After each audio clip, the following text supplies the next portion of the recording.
Shalom, damai di hati. Saudara-saudara jemaat Tuhan, jumpa lagi bersama channel YouTube Marturia Bukit Kasih Girian Permai.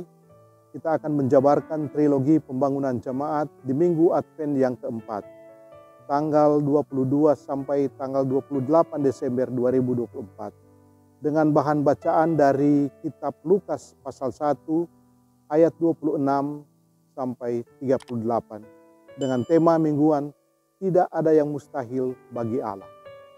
Namun saudara-saudara, sebelumnya mari kita satu dalam doa. Kita berdoa.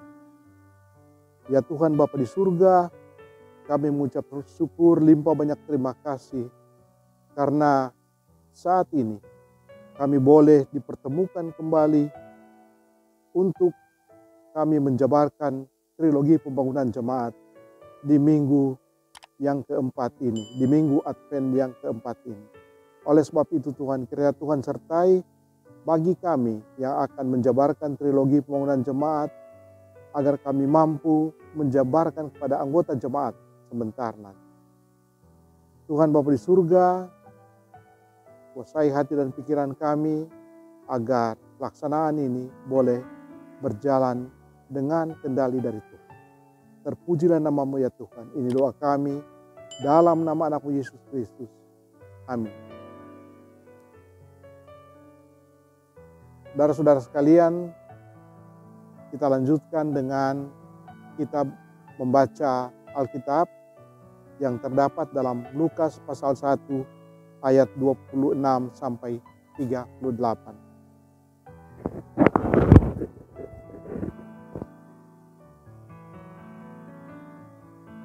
Dengan judul Pemberitahuan tentang kelahiran Yesus.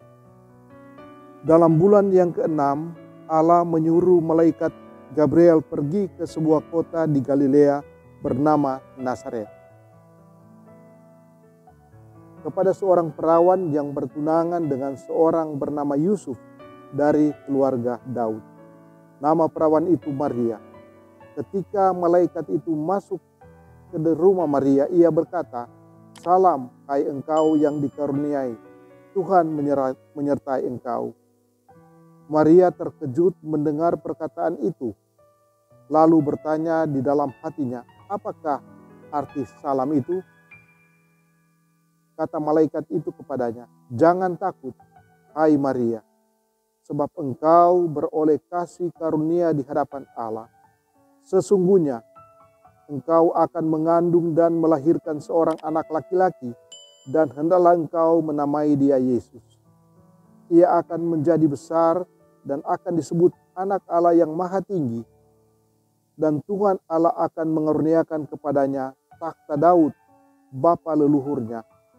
Dan ia akan menjadi raja atas kaum keturunan Yakub sampai selama-lamanya, dan kerajaannya tidak akan berkesudahan."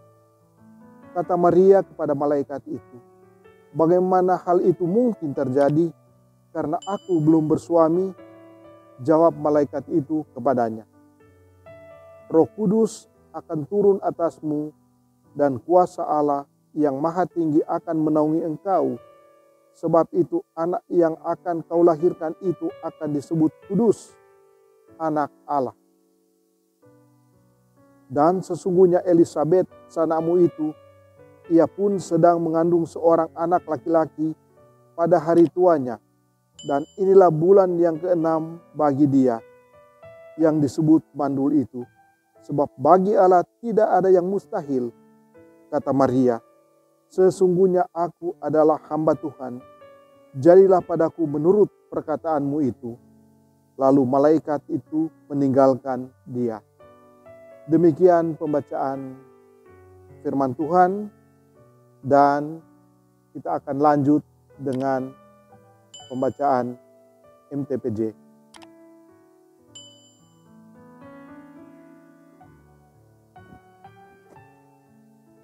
Dengan tema mingguan, tidak ada yang mustahil bagi Allah. Alasan pemilihan tema, Tuhan Allah Maha Kuasa dan sanggup melakukan segala perkara.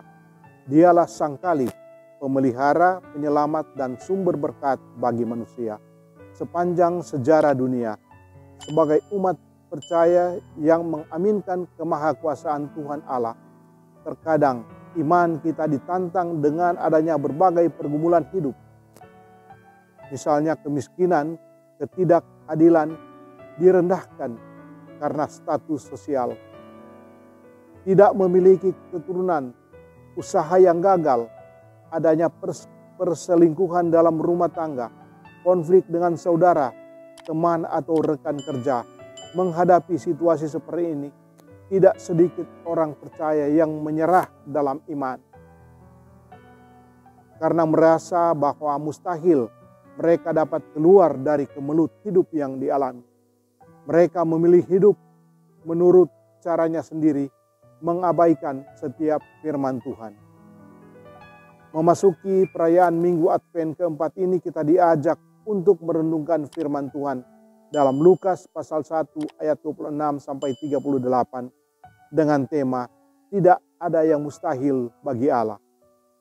Untuk membekali setiap warga gereja menghadapi berbagai kemelut hidup agar tetap berpengharapan kepada Tuhan Allah yang Maha Kuasa. Pembahasan tematis, pembahasan teks Alkitab. Injil Lukas adalah salah satu dari Injil sinopsis Matius, Markus, Lukas yang menyajikan kisah kehidupan Yesus Kristus yang ditulis oleh Dr. Lukas, seorang teman sekerja Paulus berasal dari Antiokhia. Injil Lukas dialamatkan kepada semua orang yang secara khusus orang-orang Kristen Yunani. Tujuannya untuk memberitakan kabar baik tentang Yesus Kristus yang adalah Raja dan Tuhan yang datang menyelamatkan dunia. Lukas 1 ayat 26 sampai 38 berisikan pemberitahuan tentang kelahiran Yesus Kristus yang disampaikan oleh malaikat Gabriel kepada Maria. Teks ini dapat dibagi menjadi 3 bagian, yaitu yang pertama pendahuluan ayat 26 sampai 27, kedua berita kepada Maria ayat 2 30 sampai dengan 33 dan 35 sampai dengan 37. Dan ketiga, respon Maria pada ayat 29, 34 dan 38. Pertama, ayat 26 dan 27 berisikan catatan pendahuluan. Tuhan Allah mengutus malaikat Gabriel ke Nazaret untuk menjumpai Maria. Ini berarti Tuhan Allah yang berperkara, merancang, memulai, dan mengutus Gabriel. Semua bersumber dari Tuhan Allah, bukan dari Gabriel ataupun manusia. Tuhan Allah memiliki rancangan damai sejahtera untuk dunia, dan Ia berkuasa untuk mewujudkan semuanya itu. Pada bulan ke-6 menunjuk pada waktu kunjungan malaikat Gabriel kepada Zakaria di Bait Allah untuk memberitahukan tentang Yohanes Pembaptis. Itu berarti bahwa Yohanes lebih tua 6 bulan dari Yesus. Ia menjumpai Maria di Nazaret. Nazaret adalah sebuah kota terpencil letaknya 70 mil timur laut dari Yerusalem dan berbatasan langsung dengan bangsa-bangsa kafir. Penduduk Nazaret sering dipandang rendah oleh orang-orang Yahudi pada zaman itu. Bisa dilihat dalam Yohanes 1 pasal 46, kata Natanael kepadanya, "Mungkinkah sesuatu yang baik datang dari Nazaret?" Tetapi Tuhan Allah memulai hal yang besar dari kota terpencil itu. Maria dan Yusuf dipilih dari sana untuk mengambil bagian dalam karya selamat Tuhan Allah.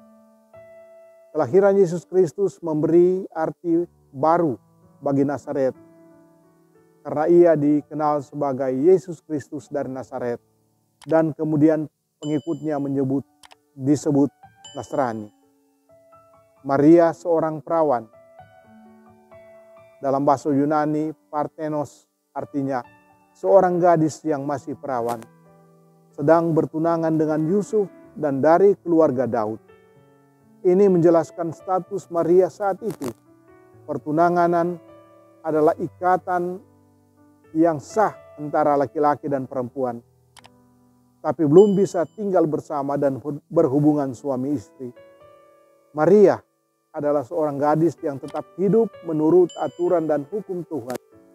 Ia menjaga kekudusan hidupnya dan tidak mencemarkan dirinya dengan dosa seksual. Yang kedua, berita kepada Maria ayat 28, 30 dan 33 dan 35 dan 37. Dalam ayat-ayat ini, malaikat Gabriel menyampaikan berita kepada Maria diawali dengan kata salam. Dalam bahasa Yunani, kaireh berarti bersukacitalah, bergembiralah. Ini adalah salam yang umum di masa itu untuk menyatakan rasa hormat, maksud baik dan kesejahteraan bagi Maria. Dilanjutkan dengan sapaan khusus untuk Maria, yaitu yang dikaruniai. Dalam bahasa Yunani, kehoritomene artinya mengaruniakan secara berlimpah, atau dalam bahasa Latin, gratia plena. Dalam ayat 28, dan yang beroleh kasih karunia. Dalam bahasa Yunani, karin. Dalam ayat 30b, hal ini mengandung makna bahwa Tuhan Allah berinisiatif memberi sesuatu yang istimewa kepada Maria, yaitu anugerah yang bersumber darinya, bukan karena kebaikan, prestasi atau usaha manusia, tapi karena kehendak dan perkenanannya. Inti ketiga, inti berita yang mau disampaikan adalah tentang Kristus. Ayat 32 dan 33. Inilah proklamasi tentang Yesus Kristus dan misinya di tengah dunia ini. Ia akan menjadi besar, menunjuk bahwa dalam dirinya ada pekerjaan besar Tuhan Allah yang dinyatakan. Dibandingkan dengan Yohanes dalam Lukas 1 pasal 15, ayat 15, ia akan menjadi besar di hadapan Tuhan, tetapi Yesus Kristus akan menjadi besar karena dialah Tuhan, anak Allah yang maha tinggi. Ia adalah sang Mesias yang akan mengokohkan kerajaan Daud. Dalam Yesus Kristus, janji tentang kekuasaan Tuhan Allah sebagai Raja yang berkuasa selama-lamanya digenapi. Kerajaannya tidak dibatasi pada orang-orang Israel saja atau pada wilayah kekuasaan Daud, tetapi kerajaannya akan besar dan luas atau universal dan kekal. Tidak ada yang dapat membatasinya, termasuk salib. Kekuasaannya sebagai raja kekal terlibat saat peristiwa kenaikannya ke sorga dan ketuangan Roh Kudus dalam kitab Kisah pasalnya yang kedua. Dan akan disempurnakan saat ia datang kembali. Kerajaan-kerajaan besar akan runtuh, tetapi kerajaan Allah akan kekal selamanya. Malaikat Gabriel menjelaskan proses kelahiran Yesus Kristus sebagai berikut. Roh Kudus akan turun atas Maria dan kuasa Tuhan Allah yang maha tinggi akan menaunginya.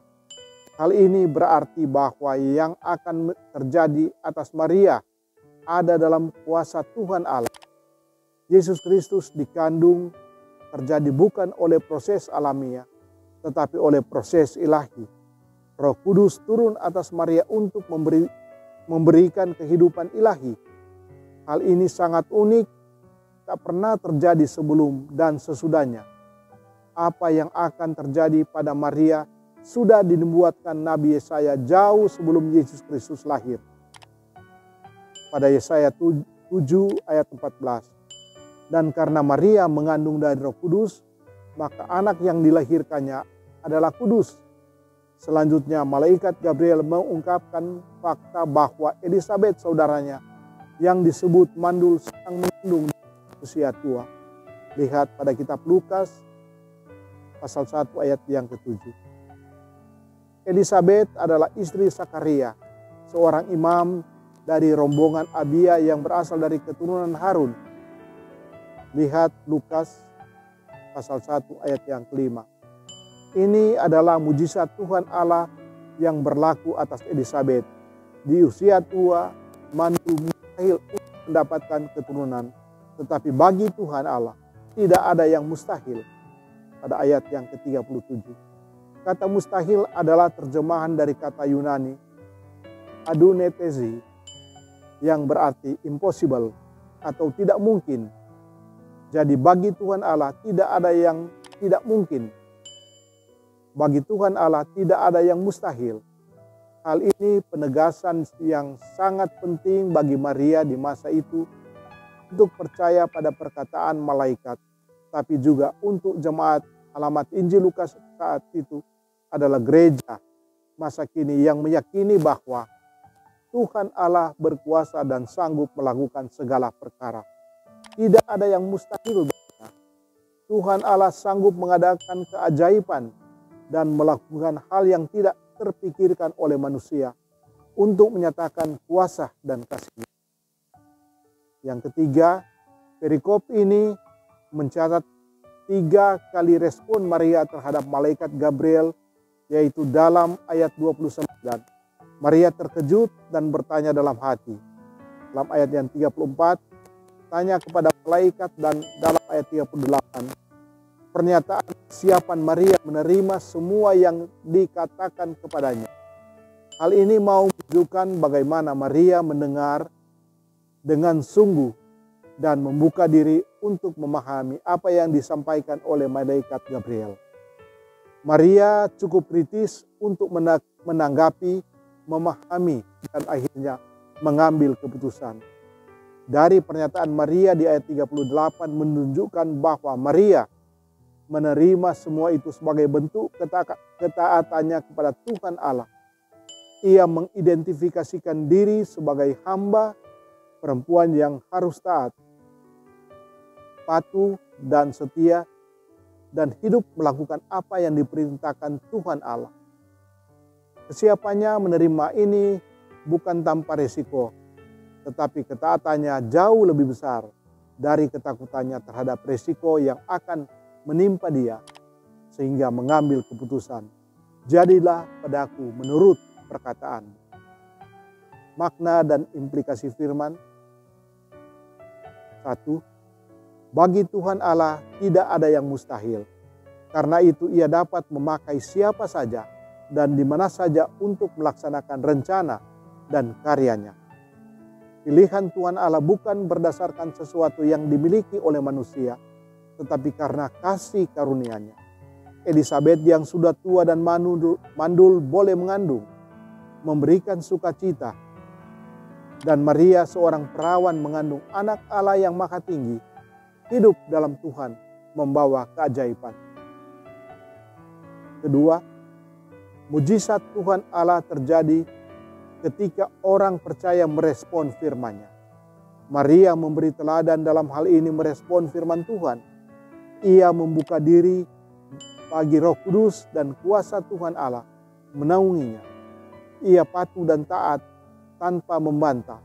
Ia siap hadapi resiko dari keputusannya dalam percaya bahwa ia adalah hamba yang harus hidup sesuai perkataan Tuannya. Yang ketiga, rencana dan karya Tuhan Allah memberi harapan baru, pemulihan hidup dan sukacita atau kegembiraan. Seperti Nazaret, kota kecil yang sering diremehkan, dipilih Tuhan Allah menjadi kota yang terkenal sepanjang sejarah. Yang keempat, Yesus Kristus adalah anak Allah yang maha tinggi, Raja kekal selamanya. Dalam Yesus Kristus, janji tentang Raja yang berkuasa selama-lamanya digenapi. Kerajaannya tidak dibatasi pada orang-orang Israel saja atau pada wilayah kekuasaan Daud. Kerajaannya besar, luas, atau universal dan kekal, dan penggenapannya akan terjadi pada hari kedatangannya kembali. Perayaan Minggu Advent memiliki makna ganda, yaitu pertama, mengajak kita warga gereja untuk menyambut perayaan Natal tanggal 25 Desember dengan sukacita iman sebagai wujud kehadiran kerajaan Allah. Yang kedua, menuntun semua orang percaya untuk hidup dalam kekudusan, ketaatan, melakukan segala firman-Nya sebagai wujud kesiapan kita menantikan kedatangannya kembali. Yang keenam, warga gereja terpanggil untuk menjadi hamba yang setia menghadapi berbagai kemelut hidup. Imannya harus kuat dan mengalahkan setiap beban hidupnya. Jangan sampai beban hidup mengalahkan imannya, merampas sukacitanya, membuat dia meninggalkan Tuhan. Karena itu kiranya umat percaya akan hidup dalam iman, meyakini akan kuasa Tuhan Allah yang maha besar, yang dapat memulihkan, mengangkat derajat dan memberikan sukacita dan kegembiraan yang besar dalam menjalani kehidupan. Demikian pembacaan MTPJ saat ini. Kiranya apa yang sudah dibaca tadi menjadi berkat bagi kita semua. Shalom, damai di hati. Saudara-saudara sekalian, mari kita untuk menutup kegiatan ini, mari kita satu di dalam doa. Ya Tuhan Bapa di surga, terima kasih banyak karena saat ini kami boleh menjabarkan trilogi pembangunan jemaat yang nantinya akan dipakai oleh seluruh warga gereja Masehi Injili di Minahasa. Khususnya gereja Gemim Bukit Kasih Gerian Permai. Oleh sebab itu Tuhan, kiranya Engkau sertai kami semua, mengurniakan kami kekuatan, kesehatan, memasuki atau ketika kami berada di minggu Advent yang keempat ini. Sehingga pada saatnya nanti kami boleh merayakan hari kelahiran-Mu dengan penuh sukacita iman. Terima kasih Tuhan. Inilah doa kami. Haleluya. Amin.